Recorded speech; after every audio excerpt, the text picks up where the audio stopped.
ဒီနေ့ကျင်းပပြုလုပ်တယ်ဒါအတူတကလူမများနေတကွာမိသားစုတွေပေါ့နော်အားလုံးကိုဂုဏ်ပြုရအနေနဲ့တေးဆရာရဲမယ်ကျော်ဘရောင်းရေးဆက်ထားတယ်ပြိုင်ဆန်ရှားတဲ့အလူဆက်ခြင်းလေးနဲ့တီဆူဂုဏ်ပြုကြပါတယ်ရှင်ဒါဆိုမှာ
ဒီတမလည်း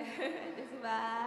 ယခုထမကလည်းတမမီရောအလူကြီးများပေးနိုင်ပါစေလို့မေတ္တာရောဆုမွန်ကောင်းတောင်းပါတယ်ရှင်